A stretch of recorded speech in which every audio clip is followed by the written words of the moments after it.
Susana, te cambio de tema. Hay una delegación de mujeres parlamentarias de Kuwait en nuestro país. ¿Estuviste con ellas? Sí, exactamente. Se han marchado ya hace escasas horas. Estuvieron visitando Punta del Este, Maldonado y también Montevideo. Estuvieron reunidas con el presidente José Mujica.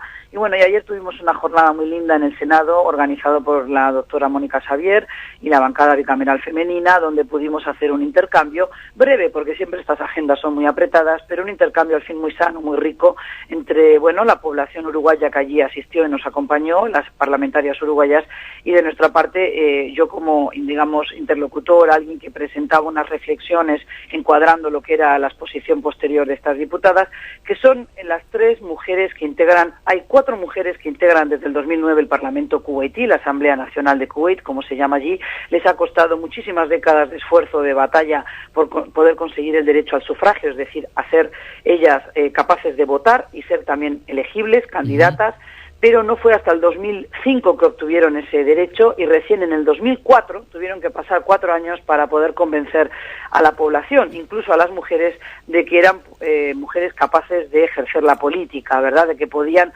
participar en política.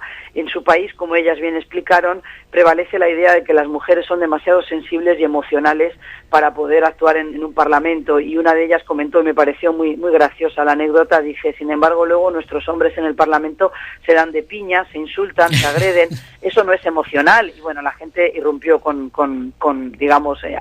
aplausos, y la verdad que fue muy emotivo. Se marcharon muy contentas. Luego tuvimos una actividad generada por la embajadora Silvana Guerra de Cancillería, directora de Asuntos Administrativos y Financieros de Cancillería, donde se generó allí un ambiente muy cordial, muy distendido. Hubo un intercambio, incluso vino alguien, la directora de Desarrollo Social, Ana Riera de Artigas, estuvo presente. Hubo una pequeña muestra hecha con sumo gusto, vamos a decirlo, de artesanías hechas por mujeres, cuestiones de cuero, también de piedras semipreciosas, ruanas, en lana, en fin, carteras de mujer. Entonces nos sentamos allí en el Hotel Cotasa a conversar, y fue muy grato, porque no fue el típico té de señora, sino que fue un té de trabajo donde se mezclaron los temas de agenda de género con temas políticos. Ellas estaban muy interesadas en conocer qué avances ha concretado la mujer uruguaya, qué lucha están desarrollando ahora, qué proyectos tienen en las manos, y sobre todo también cómo es el tema electoral, cómo se pueden candidatear, cómo se conforman las listas.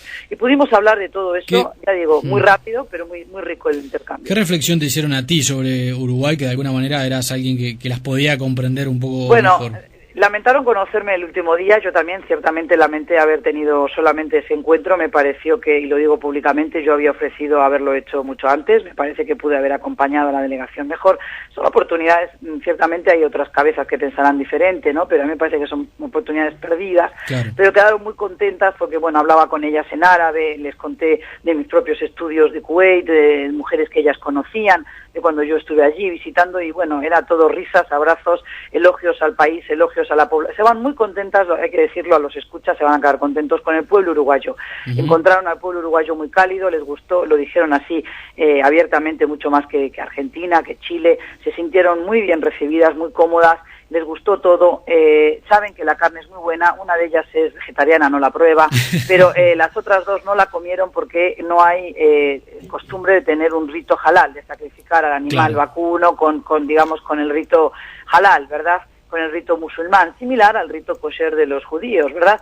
Pero bueno, es eso algo que ellas sugirieron también que hay que trabajar. Pero bueno, les encantó los paisajes, pero sobre todo la calidez y la humanidad del pueblo uruguayo, así que creo que eso es un reconocimiento a todos nosotros. Sí, hay que señalar además que quedó pendiente un viaje del presidente José Mujica para el año 2012 a Kuwait, y después de ese viaje la apertura de una embajada de Uruguay en ese país. Y además sorprendió un poco que con este viaje se ofreciera a Uruguay un fondo de obras de infraestructura con un interés de un 1%, que honestamente con las líneas de crédito que tiene Uruguay, un 1% de interés es sumamente bajo y atractivo para las posibilidades de Uruguay como país, claro, ¿no? La verdad que dejó resultados bastante positivos. No, son mujeres, yo ya las venía estudiando, como dije de antes, porque bueno, por mis propios estudios en el doctorado y demás, a mí siempre me interesó como un país pequeñito como Kuwait, un país que tiene es la 10ª parte en cuanto a territorio de Uruguay. Ellas decían ayer claramente, si ustedes dicen que su país es pequeño, imagínense cuán pequeño es el nuestro. Con una población local escasa de 1.200.000 ciudadanos, el resto son extranjeros, hay aproximadamente 3,5 millones de habitantes en ese emirato, en ese estado, pero es un país que producto de la explotación de los hidrocarburos tiene un altísimo poder adquisitivo, donde a los ciudadanos se los tiene muy bien porque se les da muchísimos beneficios a la hora de estudio, matrícula en la universidad gratis, servicios de salud gratis, pero además ayuda para llevar adelante esos estudios como una especie de dinero de bolsillo, digamos, ¿verdad? Pero además con ayudas a la hora de casarse, claro. Entonces también les preguntamos, ¿verdad? Porque tengo la suerte, lo digo públicamente, de que muchos de mis alumnos quisieron acompañarme ayer también y vinieron, y bueno, gente que planteó preguntas muy cabales, muy serias, muy lúcidas, y ellas tomaban nota y contestaban. Alguien les preguntó, una de mis alumnas les dijo, ¿por qué entonces hay revueltas en estos países? Y en el caso de Kuwait, ¿cómo han hecho para evitarlas, no? Y bueno, ellas dieron todo tipo de detalles, y claro, dijeron cómo uno va a revolucionarse, a rebelarse, ¿verdad?, cuando vive bien, ¿no? Parece ilógico, ¿no?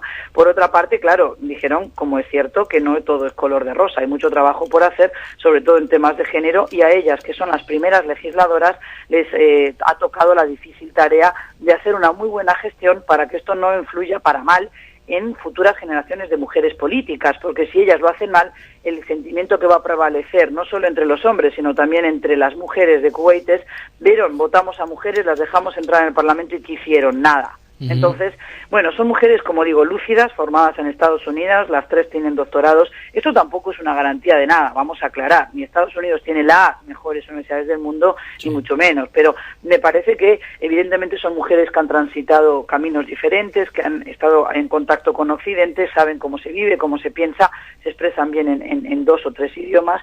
Entonces son mujeres lúcidas, ya para empezar, pero además con coraje, porque han tenido que sortear todo tipo de obstáculos y reticencias para poder estar donde están, en el Parlamento, y por tanto son mujeres que resuelven. O sea, lamento hoy parecer muy feminista, pero yo creo que en este sentido... No lo lamentes. No, claramente lo voy a decir con todas las letras. Ayer éramos muchas mujeres, porque estaba también una exdiputada que creo que la conocen todos, Glenda Roldán, puede ser.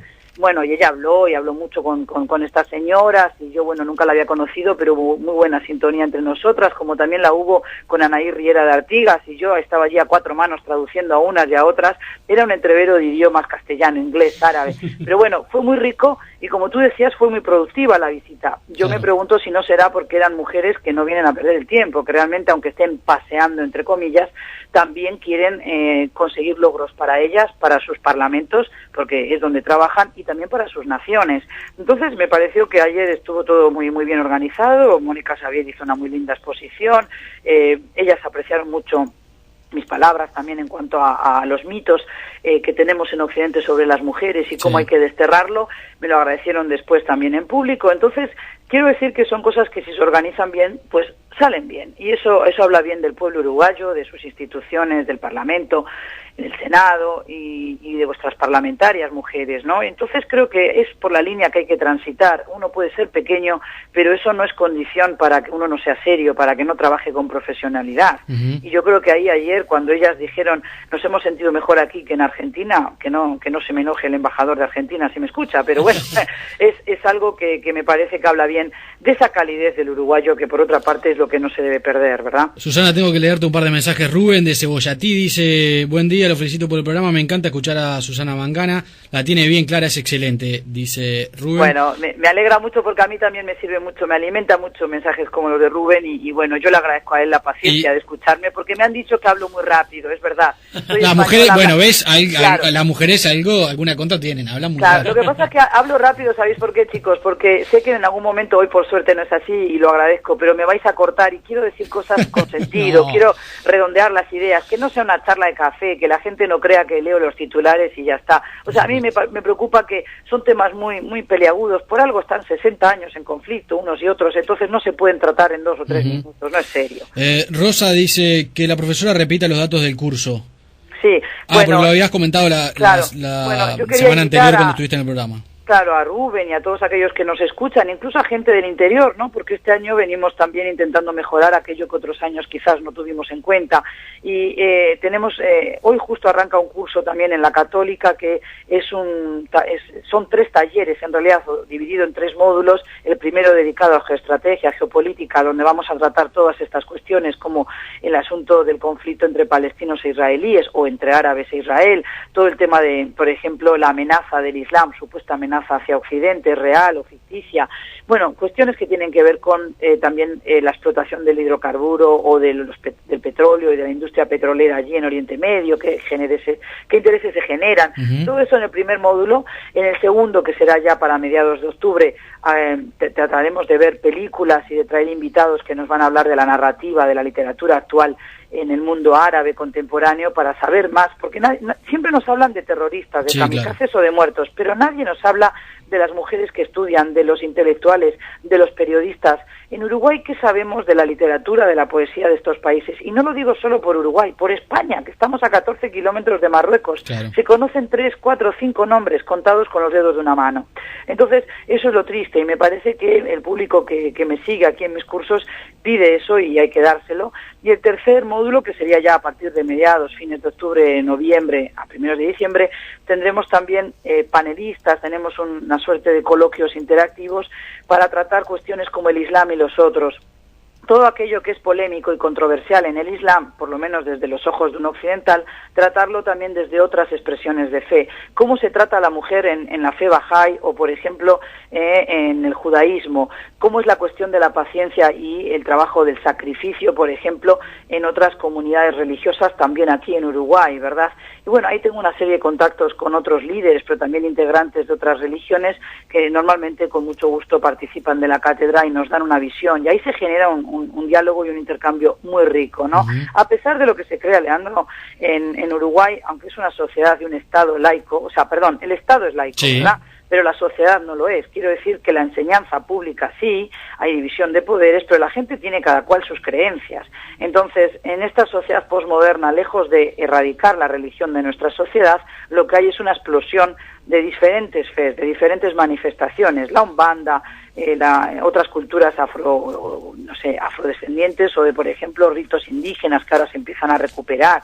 Bueno, un montón de iglesias evangelistas en la vuelta. Entonces, todo eso se trata de una manera muy franca, muy lisa y sin ser políticamente correctos. Con mucho respeto a todas las voces, pero intentamos generar talleres muy dinámicos. Eso es los días viernes, pero para aquellos que quieran hacer un curso realmente donde aprendan de las herramientas, de las claves del mundo árabo-islámico, les recomiendo, va en 2 días diferentes, los días lunes, de 7:30 a 9:30 en el Colegio Seminario, que es en la sede central de la Católica a esas horas, y después, la sede central no, la sede centro, quise decir, porque no hay ya más salones en otro octubre, ¿verdad? Y después los jueves tenemos el mundo árabe contemporáneo, el mundo árabe islámico contemporáneo, donde abordamos temas, bueno, también de actualidad, como las revueltas en el mundo árabe, pero partiendo desde el ocaso, el eclipse del Imperio Turco Otomano y la gestación de lo que fue la colonización primero y luego la gestación de los estados soberanos e independientes del mundo árabe. O sea, tienen 3 propuestas bien diferentes, los lunes, los jueves y los viernes, siempre en esa hora, ¿no? De 7 o 7:30 de la tarde hasta las 9:30. Susana, muchas gracias como siempre, ¿eh? Gracias a vosotros y bueno, espero que sea en otra oportunidad que podamos seguir con este contacto. Y a los oyentes, si no te importa, Leandro, recuerdo el teléfono de la Católica, 2-487-27-17. Si por favor encuentran alguna chica que está despistada y dice, no, ya empezó o no sabemos a cuál es, que vayan por allí, por la Católica, se informen y en todo caso que vengan esta noche a las 7, que los recibo con mucho gusto. Muchas gracias. Gracias a vosotros. Buenos días. La profesora Susana Mangana es la responsable de la Cátedra de Islam y Mundo Árabe de la Universidad Católica.